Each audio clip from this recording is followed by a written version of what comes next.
Bienvenidos a Diario Salir. Anoche tuve un sueño, un programa que hacemos Julia Higueras y Fernando J. Aguas. Empezamos una nueva aventura radiofónica plena de información, formación y entretenimiento. Un programa que nació de la colaboración de dos revistas, Diario Salir y Anoche tuve un sueño. Dos revistas muy diferentes en sus contenidos y estilo, pero con objetivos comunes: el optimismo, el compromiso social, la solidaridad, la accesibilidad y la protección medioambiental. Con sentido crítico, abierto a la esperanza y con vocación de servicio público.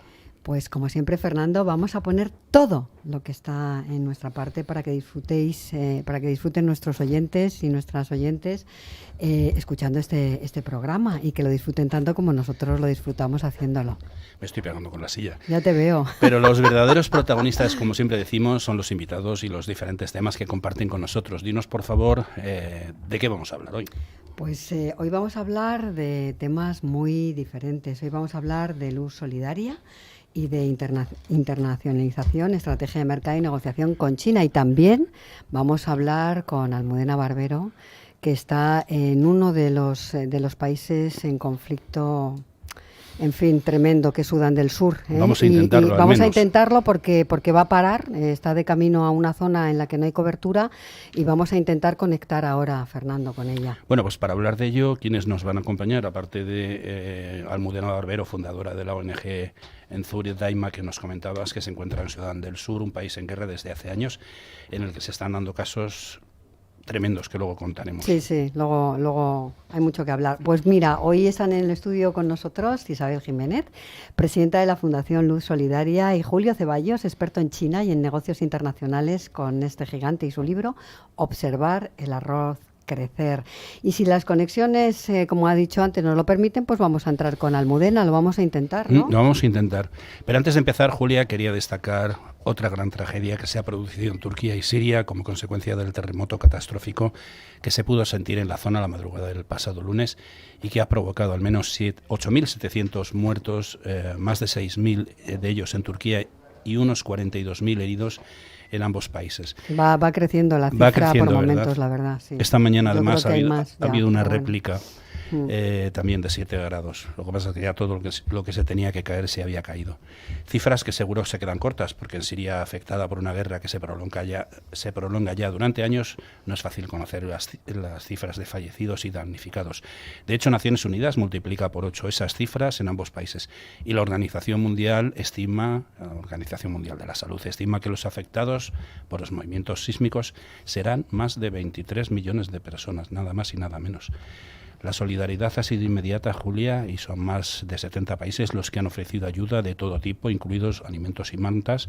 Por cierto, oía que la Embajada de Turquía en Madrid está pidiendo, por favor, que les acerquen comida. Toda ayuda es poca, sí, porque además, bueno, a rescatar a gente que todavía no sabe si seguirá con vida debajo de los escombros, niños, bueno, en fin, la situación es bastante dramática. Hoy realmente traemos al programa dos puntos, ¿no?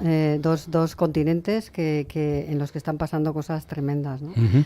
Así que, bueno, yo creo que vamos a intentar conectar ya, si te parece, con Almudena Barbero para ver si ella nos puede aclarar algunas cosas de lo que está sucediendo ahí en Sudán del Sur. Pues empezamos estos diarios Salir. Anoche tuve un sueño, que se emite por streaming entre www.radiotv.es, en sus redes, en el canal Twitch, en diferentes televisiones y cada vez en más emisoras de radio. Saludamos a nuestros oyentes, televidentes y twitcheros con un nuevo y cordial saludo. No sé, ¿qué estaría yo pensando? Pues nada, vamos, venga. Sí, vamos a ver si podemos hablar con Almudena. Vamos a ello, Julia.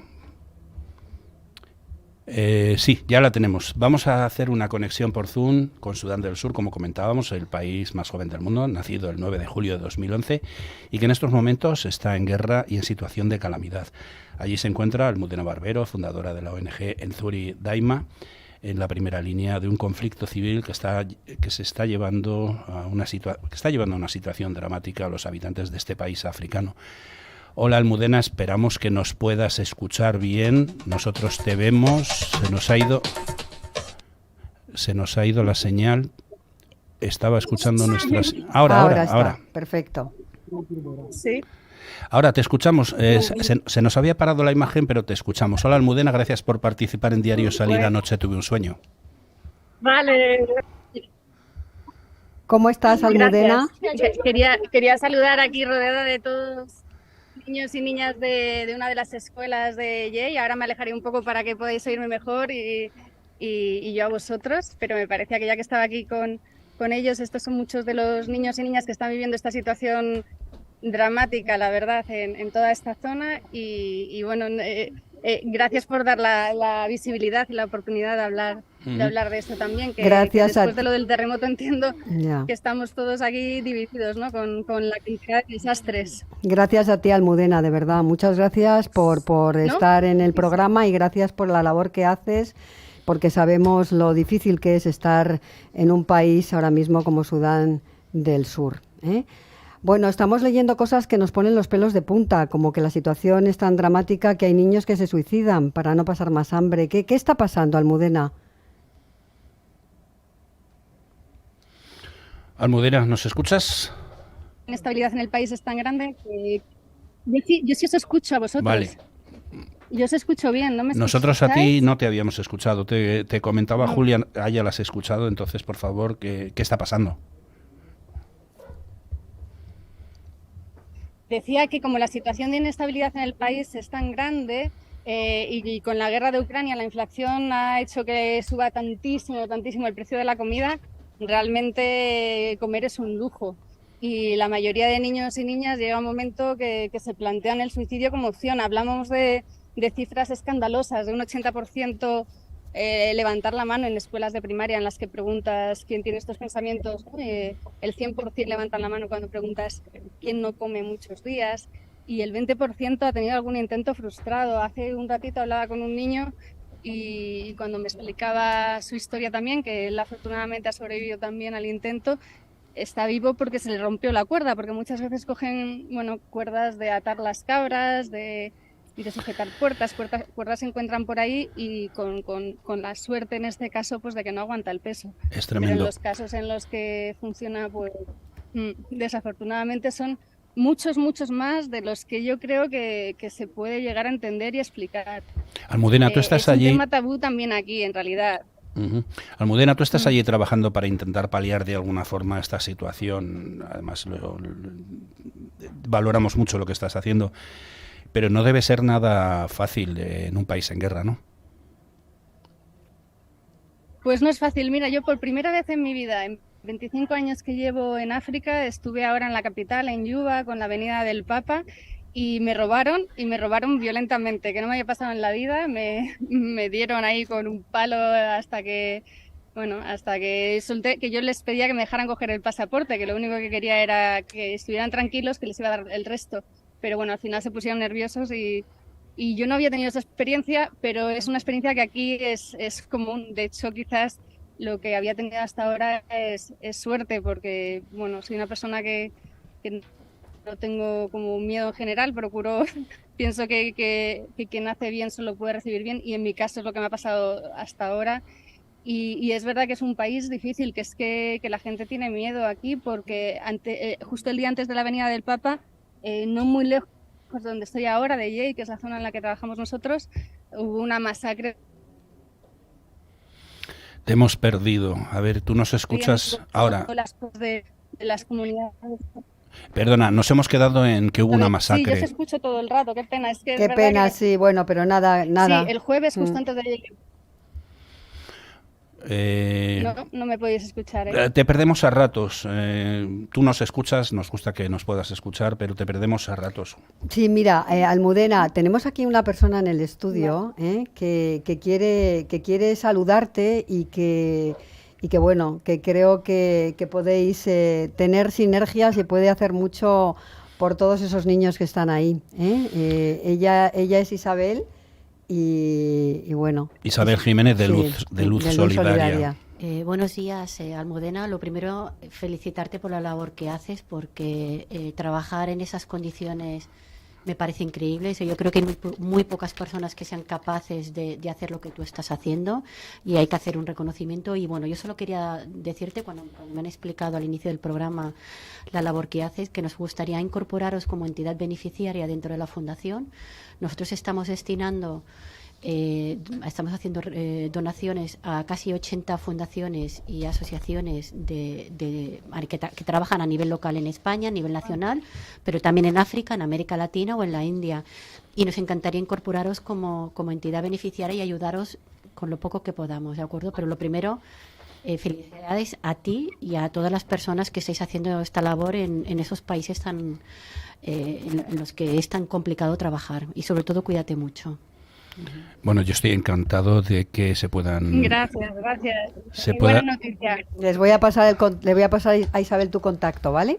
Se puedan tener estos Pues, contactos tan interesantes, algo que no esperábamos. Así que, bueno, gracias a las dos por la Yo labor. siempre digo que la valentía tiene premio y en este caso es evidente. Bueno, queríamos saber si nos puedes comentar, ¿se verifican los violentos enfrentamientos, ¿no? En el país, mientras que los procesos de reconciliación y las promesas de paz permanecen incumplidas?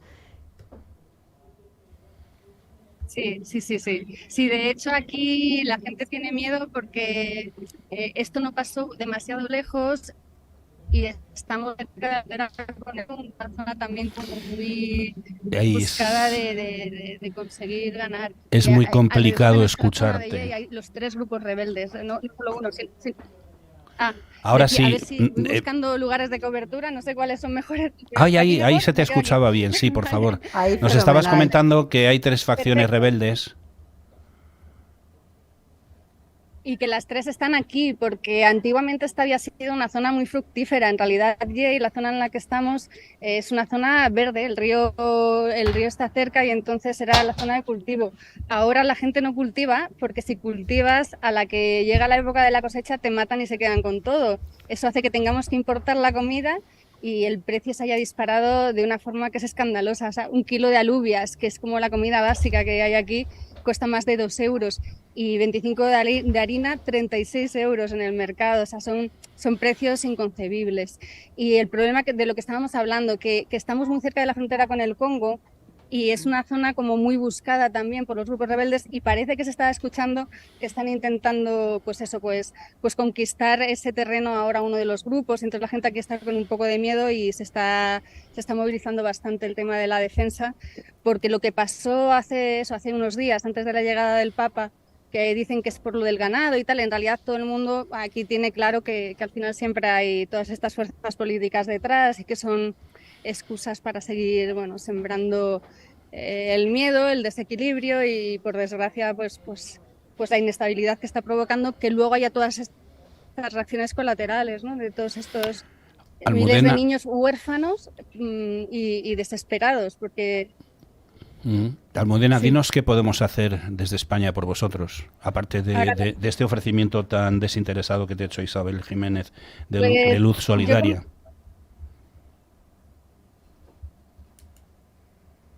Pues nosotros diseñamos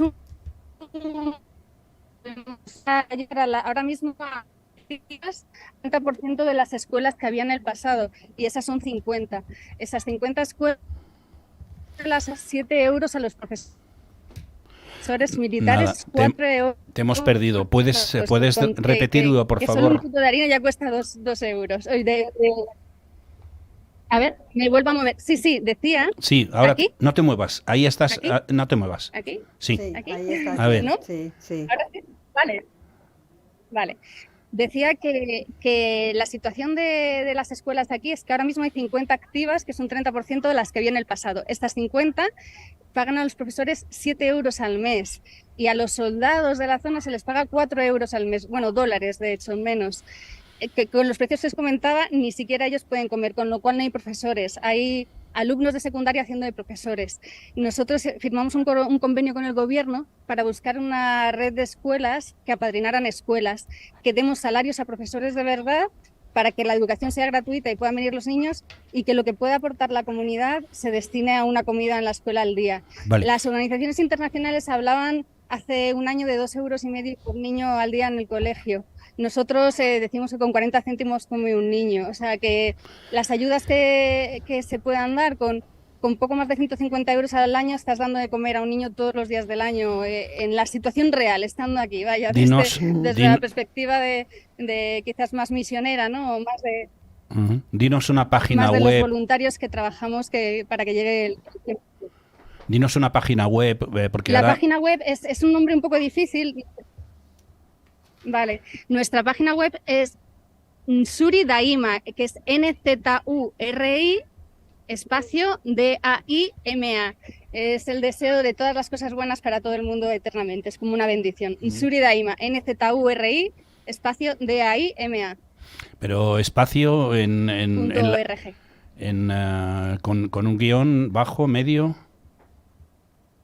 Con espacio, simplemente. Un guión medio, sí. Un guión medio, vale. Pues... No, con un guión medio, sí, pero imagino que al meter en Google el nombre ya sale todo. Ya sale, perfecto. Pues gracias a Almudena Barbero, fundadora de la ONG Nzuri Daima, por haber conectado con nosotros desde Sudán del Sur para poner luz en un conflicto tan oscuro. Tenemos que hablar contigo otro día mejor, con más calidad de sonido y que nos cuentes... porque no... Y cuando vuelvas a España, pues que vengas al estudio directamente y nos cuentes todo lo que has vivido allí.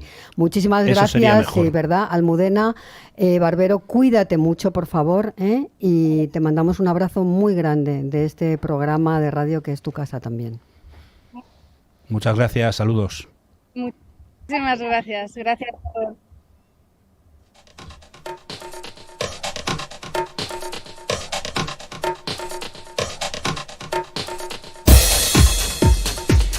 Muy interesante, una pena los problemas en la calidad de la emisión. Bueno, es lo que tiene el directo, ¿eh? Los oyentes tienen que hacerse cargo de que demasiado bueno ha sido. Así, ¿eh? Demasiado bueno ha sido. Así que bueno. Julia, nos presentas a nuestra invitada que está aquí. Pues que además... sí, con el corazón encogido, los tres, nuestra invitada y nosotros dos, sí. Vamos a seguir con el programa porque la verdad que lo que ha contado Almudena nos ha hecho temblar el corazón. Bueno, hoy tenemos con nosotros a Fernando, a una mujer extraordinaria, comprometida, desde luego optimista y muy, muy solidaria. Ella es Isabel Jiménez, presidenta de la Fundación Luz Solidaria. Buenos días, Isabel, bienvenida. Buenos días a vosotros y sobre todo agradeceros que deis visibilidad ya no solo a Fundación Luz Solidaria, pero sí a personas como Almudena, porque la labor que hacen estas personas en estos países es dificilísimo y hay que ser muy, muy valiente. O sea que mi enhorabuena y mi reconocimiento para vosotros. Eso te iba a decir yo, que hay que ser muy valiente y muy comprometida como tú, que te ha faltado tiempo para ofrecerles vuestra ayuda. Efectivamente, que eso se agradece también. Bueno, al final es un poco el motivo por el que nosotros nacimos. Nosotros nacimos hace unos años, tuvimos una idea, mi hermana pequeña, mi hermana Pepi y yo, pero tenemos muchas personas, no soy solo yo ni ella, tenemos un equipo, un patronato, empresas que nos están apoyando, pero lo que queríamos es que con un consumo de energía que fuera sostenible pudiéramos apoyar proyectos sociales y ambientales. Y este proyecto lo soñamos hace muchos años, pero llegó el COVID, llegó esta crisis y nos dimos cuenta de que era el momento para empezar que no podíamos retrasarlo. Ahora no nos acordamos, pero en marzo-abril del 2020 muchísimas familias se quedaron con menos ingresos, en personas enfermas teníamos que dedicar muchos recursos, muchísimas entidades pequeñas y grandes se quedaron sin donaciones porque había que dedicar recursos a la investigación del COVID y entonces decidimos que ese proyecto, que Luz Solidaria, tenía que nacer y ponerse en marcha.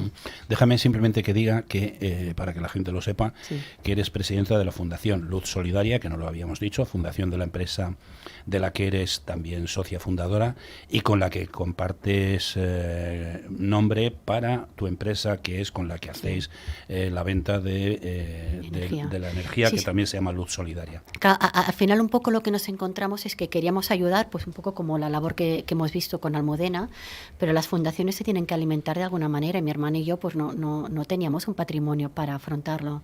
Entonces decidimos aprovechar un poco la experiencia de mi hermana y del resto del equipo, que llevan más de 20 años en el sector energético, porque si no era imposible afrontarlo. Entonces creamos la compañía Luz Solidaria, que es una suministradora, una comercializadora de energía renovable, pero que solo suministramos a las familias, a las pequeñas pymes y a las entidades del tercer sector, porque lo que hacemos es intentar asesorarles, les pedimos una factura de la luz, les hacemos un estudio de ahorro y sostenibilidad y en ese estudio de ahorro ellos pueden ver, primero, si le podemos ofrecer mejor precio. Para nosotros es muy importante que esos colectivos, esas familias, esas pymes y esas entidades puedan ahorrar en su factura de la luz. El segundo criterio es la sostenibilidad. Nosotros compramos la energía renovable. Entonces, para las familias era muy chocante, o para esas pymes pequeñitas, que en un estudio podían ver que realmente podían ahorrar, que podían dejar de contaminar y que además nos quedaba un pequeño importe cada mes que podemos destinar a la fundación que ellos decidan. No lo decidimos nosotros. Como os he comentado antes, estamos colaborando con más de 80 fundaciones. Entonces, de esta manera hemos buscado un equilibrio entre el ahorro, garantizando la sostenibilidad y destinando ese importe mensual, de manera que el cliente piensa, yo con mi factura de la luz, además de ahorrar y no contaminar, puedo destinar ese pequeño importe mensualmente a la fundación que ellos decidan.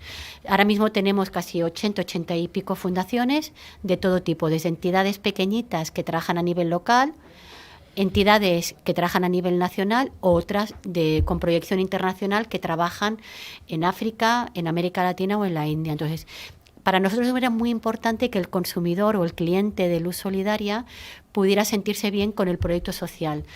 ¿Qué tipo de entidades están dentro? Porque hacemos un pequeño filtro. Oye, pues entidades que sean asociaciones o fundaciones, que estén debidamente acreditadas, las revisamos, que sean legales, digamos, que el cliente las conozca y que siempre los programas de acción que estén liderando, los programas de ayuda social o ambiental, estén vinculados con alguno de los 17 objetivos de desarrollo sostenible del Pacto Mundial, porque así al final era una manera de darle coherencia para evitar temas políticos o algún tema que consideramos que no podía ser ético, ¿de acuerdo? Entonces, la verdad que estamos muy contentos. Podéis ver en nuestra web, en fundacionluzsolidaria.org, las entidades con las que estamos colaborando, pero lo más importante al final era que son los clientes los que deciden. Nos encontrábamos clientes que decían, oye, pues mi padre murió por ejemplo, por un ictus. El ictus es la segunda causa de enfermedad de las mujeres en España y una de las principales causas incapacitantes. Entonces, nos parecía increíble que el ictus no tuviera visibilidad. Entonces, estamos colaborando con una entidad pequeñita del ictus, pero intentamos dar visibilidad a la labor en general del ictus, ¿de acuerdo? Porque es muy importante. El Alzheimer, el cáncer.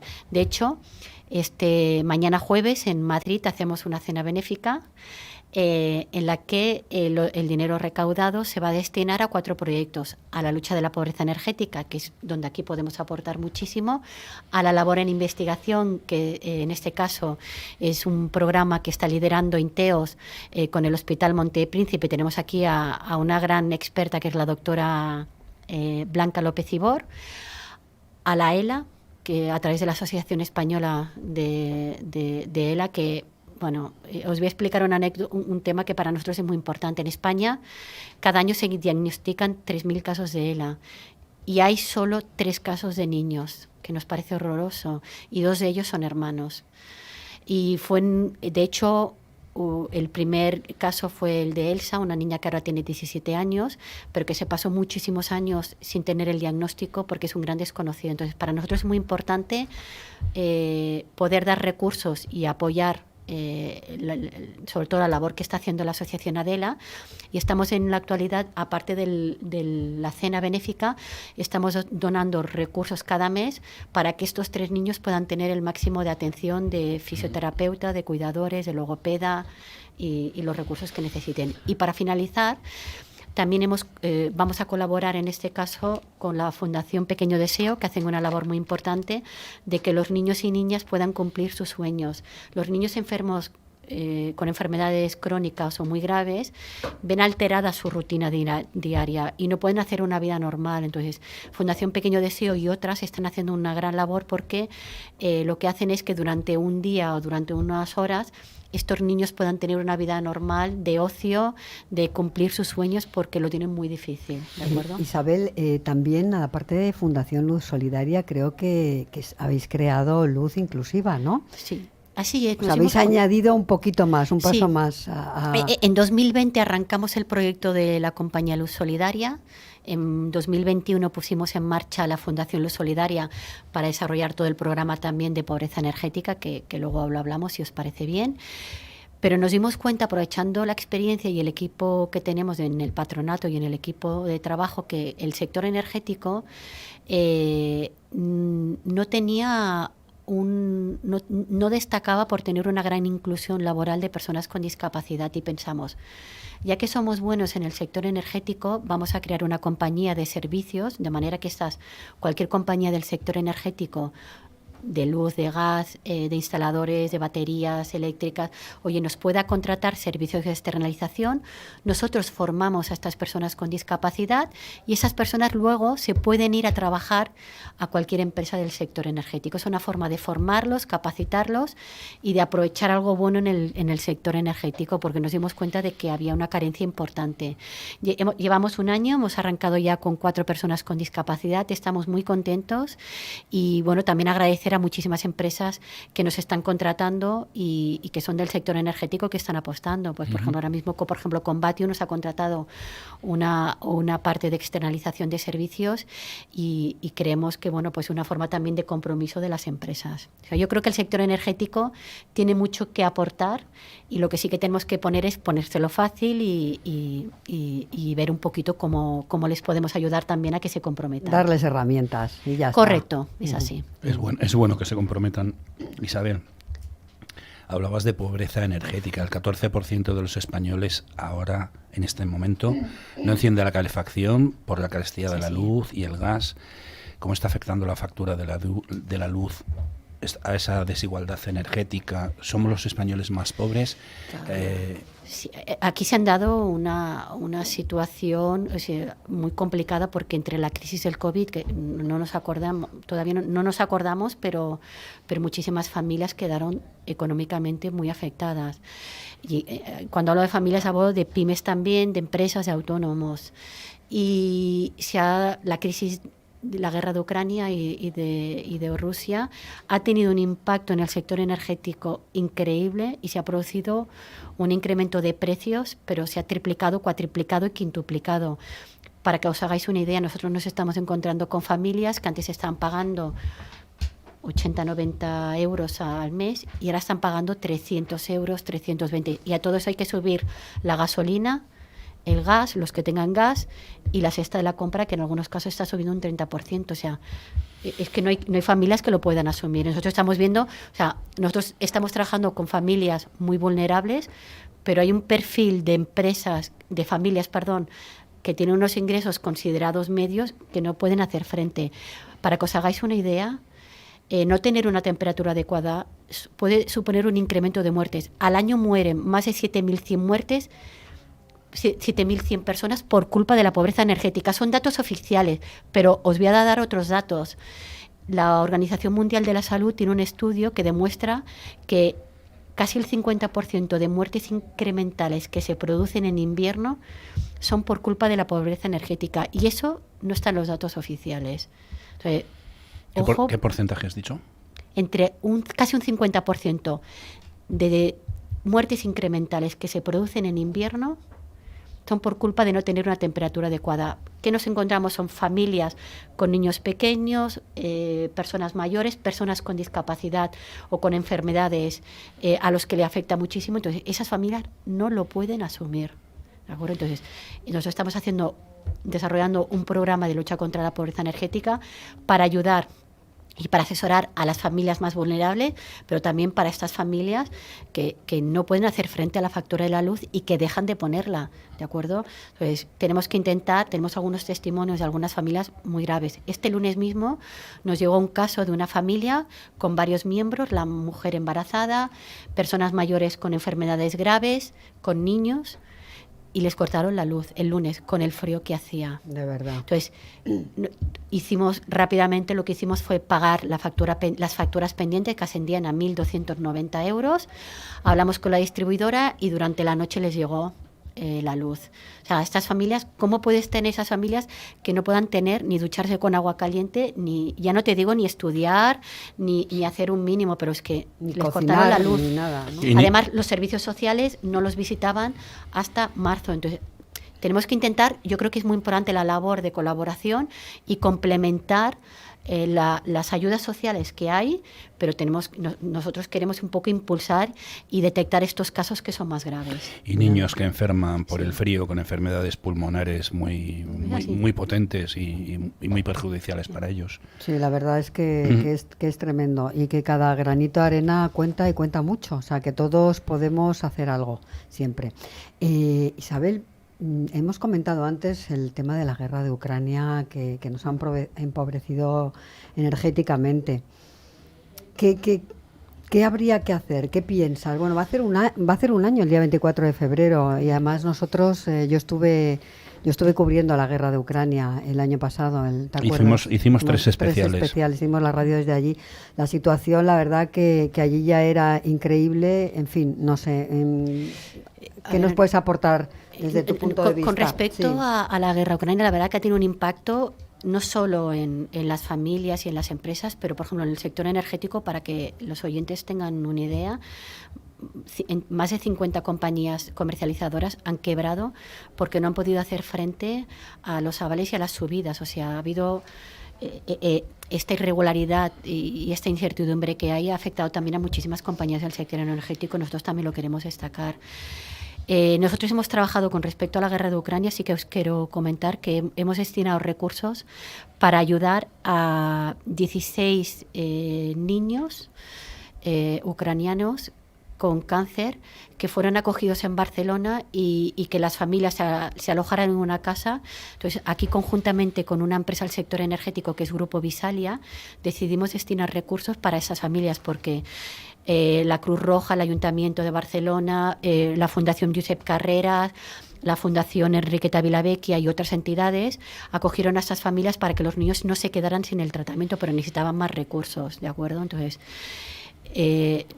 nosotros hemos hecho una pequeña aportación para ayudarles, pero creemos que si continúa la guerra de Ucrania, el impacto en la factura de la luz para las familias y para las empresas va a ser muy importante. Y cuando hablo del impacto en la factura de la luz, lleva asociada a inflación, subida de precios generalizada. Entonces, oye, yo creo que tenemos que ser optimistas por un lado, pero tenemos que empezar a gestionar esta situación y trabajarla de manera que si continúa, oye, pues tenemos que seguir apoyando a aquellos que son más débiles o a aquellas familias más vulnerables o facilitar el acceso a la energía a las pymes y a las pequeñas entidades de alguna manera, ¿de acuerdo? Nos quedan 2 minutos. Hoy hemos tenido que hacer tu entrevista un poquito más corta porque como queríamos conectar con Sudán del Sur, que nos parecía algo importante. Así que, Julia, una preguntita. Pues bueno, la verdad es que me encantaría hacerle tantas preguntas a Isabel. Tiene que venir otra vez tiene al que venir programa, otro día, ¿no? y le dedicamos más tiempo. Ella hablaba de optimismo. El optimismo en este programa es súper importante, pero siempre decimos que tiene que ser un optimismo activo, ¿no?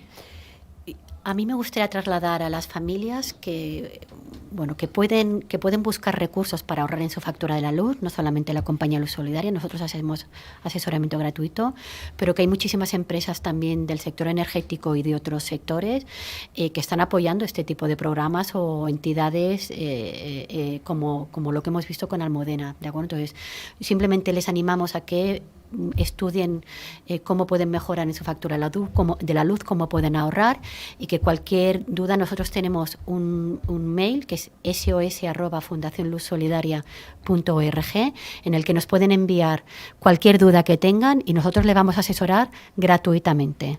¿De acuerdo? Pues que se lo recuerden, apúntenlo si no han apuntado, sos@fundacionluzsolidaria.org. Aparte de Luz Solidaria, de toda la gestión de la electricidad, vais a hacer una cena solidaria para recaudar fondos. ¿De alguna forma también se puede colaborar con vosotros aportando fondos, por ejemplo, para que vayan luego después a Sudán del Sur? Nos encantaría, o sea, las personas, tanto familias como empresas, nos están haciendo donaciones y nos indican a qué proyecto social va.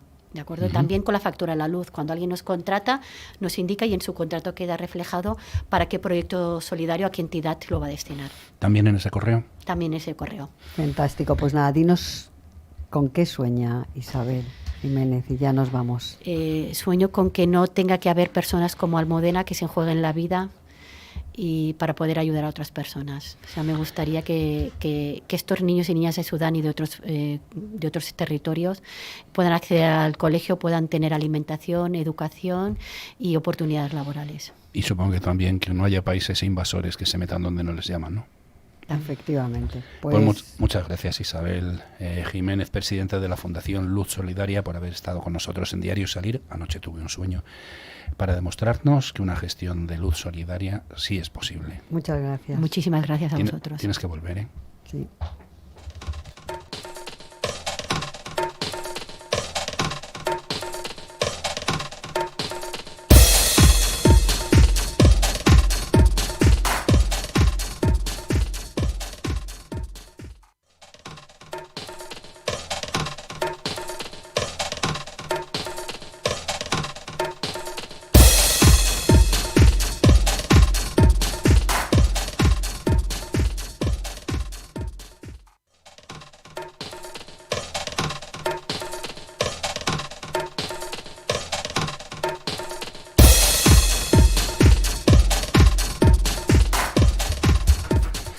Segunda parte del programa, un poco ajetreada la situación en el estudio con entradas y salidas. Es súper divertido, Fernando. ¿Qué haríamos nosotros sin estas cosas? Todos los días pasa algo y esto es el directo. Sí, porque además tenemos que decir que Pedro tuvo que entrar varias veces porque había un micrófono que no funcionaba. Como está el quite, lo ha cambiado. Ahora ha entrado Javier, el director. El trasiego, hijo del directo, que es el maravilloso. Director, para desalojarnos, ya le he dicho yo que no nos vamos. Así que, Julia, por favor, preséntanos, dinos, ¿de qué vamos a hablar ahora? Pues Fernando, nuestro siguiente invitado nos va a ayudar a comprender mejor un país del que se habla mucho, pero del que en realidad sabemos muy poco y que se pueden imaginar nuestras y nuestros oyentes, que es China. Que además está en este momento en una situación candente que luego hablaremos. Efectivamente, pues él es Julio Ceballos, experto en internacionalización, estrategia de mercado y negociación, y acaba de publicar un libro sobre el gigante asiático. Pero voy a contar un poco más de él para acercarlo a nuestros y nuestras oyentes y televidentes. ¿Te parece? Sí, me parece perfecto. Vamos allá. Pues Julio Ceballos ha desarrollado su carrera en varios países y desde 2006 dirige en China el negocio de marcas líderes y asesora a empresas occidentales en su implantación en el mercado asiático. Así ha escrito ensayos y poemarios, esto es muy importante, que le han valido premios nacionales e internacionales y es columnista de opinión. Asimismo ofrece conferencias sobre la actualidad geopolítica de China e imparte cursos y talleres sobre cómo hacer negocios en China. Importante, tú y yo nos vamos a ir a China a hacer negocios y Isabel Jiménez, si quiere, también puede venirse con nosotros allí, La invitamos, está aquí todavía con nosotros en el estudio. Y además, pues apoya planes estratégicos de organismos privados e institucionales. Y también, es miembro de diversas ONGs que aquí nos encanta la gente comprometida, como los 18, Cantabria Overseas o Cátedra China. Bueno, pues bienvenido Julio Ceballos a este programa de radio. Muchas gracias, Julio. Muchas gracias por estar con nosotros en Diario Salir. Anoche tuve un sueño. Bueno, pues Julio, enhorabuena por este nuevo libro que presentas esta tarde en Madrid. Sí, esta tarde. Y que tiene un título muy sugerente, Observar el arroz crecer. Porque en la sociedad en la que vivimos la observación, ese método extrospectivo que tampoco usamos hoy y que está tampoco de moda, brilla por su ausencia. Porque yendo a la carrera, como vamos todos nosotros, a poco tiempo podemos dedicarle a observar. ¿Cómo lo has conseguido tú, Julio? Bueno, pues dedicándole mucho tiempo. Yo he tardado 17 años en escribir este libro. Ayer me preguntaban, ¿no habrás estado 17 años dándole a la tecla? No, ha sido... ¿Tendrías una artrosis ya? Claro, bueno, le doy mucho a la tecla, pero casi siempre redactando informes, correos electrónicos, órdenes de pedido, no, cosas mucho más prosaicas. Ha sido gracias a la pandemia, ha sido gracias al virus. Yo paré. O sea, yo como todos, pero yo vivía en un avión, he llevado y llevo el mercado chino para varias marcas y mi vida era un trasiego de maletas, de ir y venir entre Europa, China y en China, que es un continente, ¿no? Es un lugar de dimensiones continentales. Y fue a raíz de las cuarentenas, de los confinamientos, de tener que pasar tiempo en casa, cuando... Primero, en aquella primera ola de febrero, marzo del 2020, había mucho interés mediático aquí por entender qué pasaba allí, ¿no? Y que se lo contasen a los medios españoles y europeos la gente que vivimos allí a pie de calle. Yo soy abogado, no soy epidemiólogo, entonces muy pronto se me acabaron los recursos víricos y les dije, yo os puedo hablar de lo que conozco, que es el día a día en China. Y la realidad de negocios allí y la mentalidad de los chinos. Y empecé a colaborar con medios escribiendo artículos, tribunas de opinión. Y yo leo mucho sobre China. A mí China me apasiona. Es un tema que además no se agota. Y dije, oye, pues yo también tengo una historia que contar. Yo tengo una China de la que hablar y esa es la que compone este libro. Déjame que te haga una anotación, una acotación al margen. Dices que llevas 17 años escribiendo el libro. Yo llevo más. Oye, pues ya va siendo hora, ¿eh? Ya va siendo hora. Siempre me dice, te voy a pasar las galeradas, pero llevamos 3 años. Sí, es que esto era un guión de cine que no vendí en su momento, porque todo el mundo me dijo es muy divertido, pero bueno, eran otros momentos, hace muchos años. Y entonces estoy intentando convertirlo en novela, una novela divertida. Yo me lo estoy pasando muy bien, pero no puedo sacar el tiempo suficiente como para terminarla. Pero me he propuesto terminarla antes de este verano. Vamos a ver qué pasa. A ver si es verdad. Ya te lo contaremos. Tú has vivido, como bien decías, en China y conoces muy bien este país asiático, que todo hay que decirlo, es un país muy hermético, ¿no? ¿Por qué decides irte a vivir allí y por qué decides marcharte? Porque ya no estás viviendo en China, ¿no? ¿Qué has aprendido tú de los chinos? ¿Qué enseñanzas puedes compartir con nuestras y nuestros oyentes? ¿Es China más que un arrozal? A ver, son muchas preguntas. La primera, como casi siempre en la vida, fue una mezcla de motivos. Yo llegué a China por una combinación de casualidad, de intuición y de decisión muy meditada. Yo soy abogado, economista por formación y lo que quería era dejar a un lado lo jurídico. Yo había ejercido un par de años, no me había gustado la práctica de la abogacía, pero tenía idiomas y tenía la parte empresarial. Entonces decidí dedicarme al comercio exterior y China era hace 18 años y es todavía el lugar en el que hay que estar. Entonces me fui con una beca de internacionalización y una vez allí sucedieron muchas cosas. Primero que justo China estaba en la pista de despegue de ese milagro económico que ha protagonizado.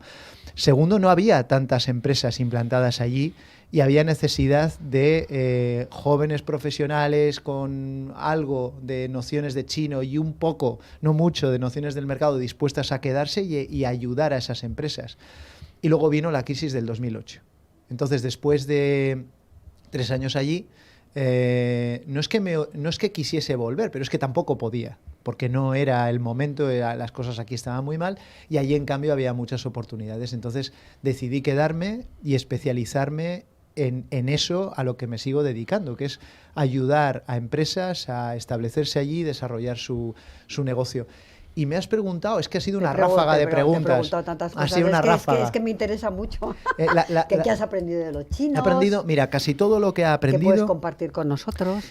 casi todo lo que he aprendido, no todo, porque uno tiene que guardarse siempre ases debajo de la manga y alguna bala en la recámara para un segundo libro, pero mucho está volcado en este libro. China es un país que no se llega nunca a entender del todo. Eso para empezar. Yo sigo siendo un estudiante allí, sigo asombrándome a diario. El país que yo conocí hace 18 años es otro. O sea, ha cambiado 3 o 4 veces de piel y sigo adaptándome y sigo aprendiendo. Mucho de lo que he aprendido está ahí. Una de las lecciones básicas, ¿no?, que he aprendido es que hay que tener metas a largo plazo y un plan. Un plan para cumplirlas y ser perseverante. Con esos 3 ingredientes uno casi puede sacar adelante cualquier proyecto. Los chinos son maestros en pensar a muy largo plazo, 10, 15, 20 años vista, marcarse una meta clara y ponerse a ello. Son muy tozudos, son muy perseverantes. Es gente que no afloja, Por eso se titula así el libro, ¿no? El libro se titula Observar el arroz crecer, cómo habitar un mundo liderado por China. No hay garantías de que vayan a liderarlo, pero lo que sí que es una garantía es que vamos a convivir con China el resto de nuestras vidas. Uh-huh. ¿Tú crees que China se ha recuperado ya de la pandemia? Porque bueno, acaban de abrir no hace mucho las Hace fronteras. apenas 2 meses, sí. Sí, o sea, están en ello. bueno, Ellos... perdona, han abierto las fronteras y ya han mandado un globo sonda a Estados Unidos. Sí, yo estaba calculando cuánto tiempo va a pasar hasta que hablemos del globo. Han pasado 8 minutos. ¿Queréis hablar del globo ya? Cuando quieras. Vamos a ver, el globo es un poco... esto es de Mortadelo y Filemón, ¿no? Desde luego. Yo no sé, que nadie sabe todavía, nadie sabe porque están analizando los restos qué es ese globo. Pero vamos, que Estados Unidos y China están rivalizando, que ya hay una guerra en diferentes ámbitos, no necesariamente el bélico clásico de tierra, mar y aire, pero que hay una guerra cibernética, cognitiva, arancelaria, comercial. Estamos en guerra desde hace 7, 8 años y se espían desde hace décadas, desde hace 70 años. Lo que pasa es que procuran que no sea evidente, que no se note. Que no se note. Entonces, si eso no es un globo espía, no lo sabemos. Pero vamos, en este mismo momento hay un satélite espía americano que está enfocando Pekín, donde reside la cúpula del partido. Y eso los chinos lo saben, y los americanos saben que los chinos les espían. Y hay contraespionaje. Entonces, sorprendente, hombre, pues es un poco chapucilla, ¿no?, que te pillen. Pues sí. Pero...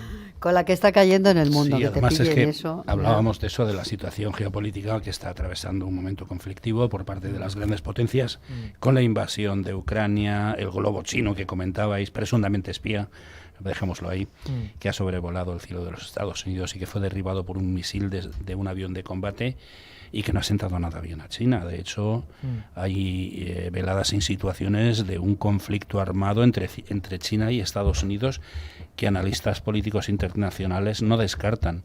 ¿Qué opinión tienes tú al respecto? ¿Ves posible una guerra chino-americana como conflicto bélico y de ser así, cómo afectaría al resto del planeta? Bueno, lo primero que tengo que deciros es que yo no soy un especialista ni en seguridad ni en defensa. Te preguntaba tu opinión como persona que conoce China. Y te la voy a dar porque es un tema que me interesa mucho. China no está en condiciones ahora de plantarle cara a Estados Unidos. China no va a iniciar una guerra porque ahora está, aunque esté a las puertas de convertirse en primera potencia mundial, está en minoría en el aspecto militar, en mucha minoría, en multitud de aspectos.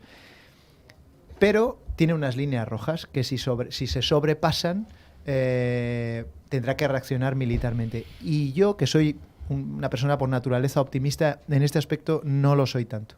Yo creo que en esta década hay muchas posibilidades de que sí se genere un conflicto armado, entre comillas, de menor escala, entendiendo por menor escala lo que está sucediendo en Ucrania, bien a través de un tercero, algún país aliado a Estados Unidos, como puede ser Vietnam o Japón o Filipinas, con motivo de alguna de las islas del mar del sur de China que están en disputa territorial. China no va a iniciar ese conflicto, pero yo sí que creo que Estados Unidos va a llevar a China a una situación en la que China se va a ver obligada a reaccionar militarmente. La excusa más plausible es Taiwán, pero esto nadie lo sabe. Es como decía Julia, China es una caja negra. Todo lo que podemos hacer es elucubrar y adivinar, pero nadie sabe qué va a suceder. E incluso, respondiendo a tu última pregunta, la guerra no le conviene a nadie. Una guerra nunca conviene a nadie. Pero tened en cuenta que el nivel de interdependencia entre las dos potencias es máximo. El principal socio comercial de Estados Unidos es China. Las multinacionales americanas tienen en China sus centros de producción y no solo es eso, es que siguen invirtiendo en China. Entonces, si en la Guerra Fría existía un paradigma que era el de la destrucción mutua asegurada, que mantenía todo en equilibrio porque ambas potencias tenían un arsenal nuclear suficiente para destruirse, ahora lo que existe es la interdependencia mutua asegurada. No pueden desvincularse el uno del otro. Si hubiese una guerra, es improbable, pero es posible, la onda expansiva nos afectaría de manera dramática. O sea, sería una implosión del sistema comercial y financiero tal y como lo comprendemos. El eje sobre el que pivota toda la globalización es China. Yo quiero ser optimista y también se decía lo mismo sobre la invasión de Ucrania, que no se iba a producir. Y mira dónde estamos, un año después. Que la diplomacia iba a actuar, así que dejémoslo ahí. Vamos a hablar de tu libro, que no te vamos... He venido a hablar de mi libro. Eso es. ¿No? Haz un umbral, lo estaba esperando yo. ¿Cuánto ha tardado? Yo he venido aquí a hablar de mi libro. No te vamos a hacer un umbral porque queríamos hablar de eso. No lo he sacado yo, que sepas que has sido tú. No, Julia, por favor, vamos a hablar de su libro porque lo merece. Es un libro que yo creo que nos va a acercar mucho a la cultura china, ¿no? Eso espero. Yo lo he escrito, además tiene un ánimo claramente divulgativo. Es un libro que he escrito... ¿Qué esperas? ¿Que el lector se lea entienda? Mucho, que se lea mucho. Aparte de eso, que el lector entienda a través pues de mira, tu yo libro. espero sobre todo desmontar varios clichés y varios estereotipos que, lejos de explicarnos China, nos impiden entenderla. Y no es que muchos de esos clichés no se cumplan, ¿no? Por ejemplo, se habla... hay muchos clichés que sí se cumplen. ¿Hay muchos chinos en China? Sí. ¿El idioma chino es muy difícil? Sí. Por cierto, ¿hablas chino? Sí. No ha sido fácil. Me ha llevado muchos años y me sigue llevando. Esto es un proceso de aprendizaje continuo. Pero es quedarnos en esos clichés, quedarnos en que los chinos solo fabrican baratijas, los chinos son impasibles y herméticos, los chinos son un régimen autoritario, nos impide ver todo lo bueno que hay en un sistema que, con sus desventajas y sus defectos, ostras, funciona. Esta gente lleva creciendo a un promedio de 2 dígitos los últimos 40 años y ha sacado a 800 millones de personas de la pobreza. Dicho esto, no es un sistema perfecto. China no es el paraíso y probablemente su modelo no nos sirva a nosotros, del mismo modo que nuestro modelo no les sirve a ellos. Pero ellos están aprendiendo un montón de cosas de nosotros. Ostras, aprendamos nosotros e intentamos importar aquello que ellos hacen y que sí que es replicable. Por ejemplo, la meritocracia. ¿Qué es la meritocracia? Pues profesionalizar el ejercicio de la gobernanza. Que los que dirigen un país, y ellos lo saben porque es un país de dimensiones monumentales, sea gente profesional, preparada, con avales de años de experiencia, gestionando administraciones más pequeñas, gente formada. La democracia tiene muchas virtudes. Una de ellas es que cualquiera puede llegar a ser presidente de un gobierno, con todo lo bueno y lo malo que eso implica. Ya, la verdad es que yo me lo voy a leer, yo no sé tú el libro, pero seguro que voy a aprender miles de cosas. Yo, si me permites, Julio... Ya si te lo lees, tú no me lo leo yo, no vamos a medias. A medias, no, sí, claro, mitad claro que me lo leeré, me parece muy interesante. Son 88 capítulos, muy pequeños, cada capítulo te lo lees en 5 minutos. Toca temáticas muy dispares: geografía, gastronomía, cultura, literatura, política, defensa. No pretende ser un manual total, pero sí que es un libro que yo he escrito para el que no ha estado en China, siente interés por ese país, por el futuro del mundo, porque al final lo va a definir en gran parte este país, Es un libro ameno. Yo creo que os va a entretener. Pues nada, lo vamos a comprar. ¿Qué editorial? Es Ariel del Grupo Planeta. Fantástico. Hoy, justo hoy a las 7 de la tarde. ¿Se puede asistir a la presentación Por supuesto, del libro? por supuesto. ¿Dónde lo haces?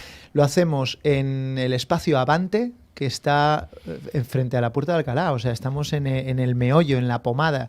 Es un salón de actos grande, pero es entrada libre hasta completar aforo, o sea, que el que quiera venir, más vale que esté a las 7.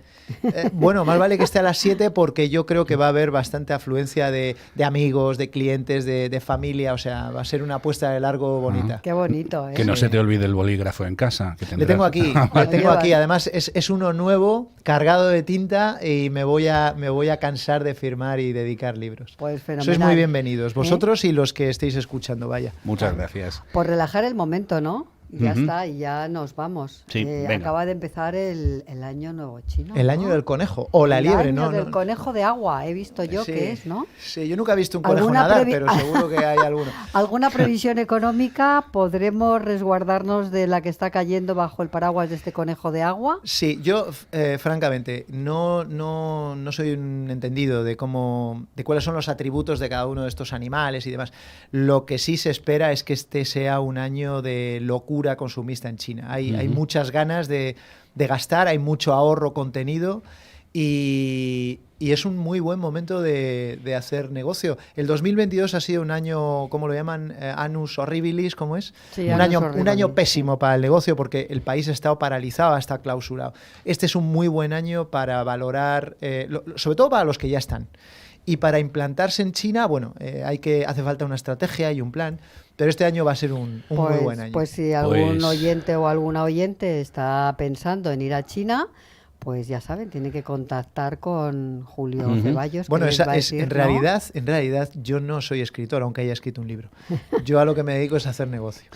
Pero bueno, cuando haces negocio, ya os digo, Oye, y el que esté interesado en hacer negocios con China, ¿tienes una página web donde sí, julioceballos.com. Pues ya está. Ya está, o sea, más fácil imposible. Pues fíjate. Y que sepas que yo en el horóscopo chino tengo la desgracia de ser rata.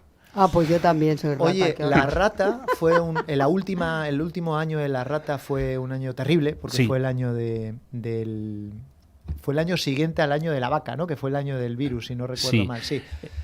No, fue el año del virus, el año 2020, claro. Sí, por eso estaba pensando si fue el 20. Pero ellos no ven la rata ni el ratón como lo vemos nosotros. Es un buen animal, es un buen animal. Bueno, pues me están diciendo... ratas y conejos y de todo, pues nos vamos porque ya... Me están diciendo desde control que adiós, que me voy para el pueblo. Muchas gracias, Julio Ceballos. Nada, gracias a vosotros. Experto en internacionalización, estrategia de mercado y negociación y autor del libro Observar el arroz crecer. Que se presenta hoy. Por haber estado con nosotros en Diario Salir. Anoche tuve un sueño.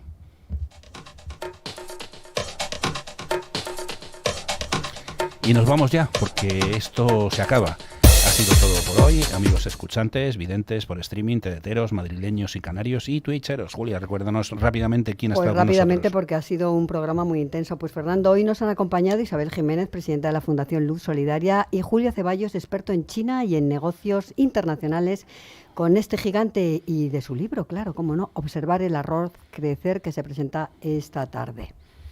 Y bueno, y también hemos hablado con Almudena Barrero, fundadora de la ONG Suri Daima, que se encuentra en Sudán del Sur, un país en guerra desde hace años, que nos habló de la grave situación que se vive en este país, que es el más joven del mundo. Pues como no lo hemos dicho al principio, lo voy a decir de carrerilla, aparte de Click Radio TV, estamos en televisión de la mano de Telesur Madrid, en el canal 40 de la TDT madrileña, en Diámetro TV para toda Canarias, en Radio se emite en Radio Cadena Española Madrid, Radio Cadena Castilla-La Mancha, Turia 78 de Paterna, Click Radio TV de Montejo de la Sierra de Madrid, Radio Tietar de Ávila, Radio Asturias de Avilés y en Alicante Radio Campello. Asimismo, bueno, el que quiera puede ver luego los programas, escucharlos en formato podcast y bueno, Julia, que nos vamos. Gracias a todos, invitados y a quienes nos veis o nos escucháis, por haber compartido con nosotros estos minutos de radio. Mismo día, nos vemos la semana que viene, el mismo día, miércoles, ya lo sabe, mismo sitio, misma hora. Saludos cordiales. Eso me lo has robado, ¿eh?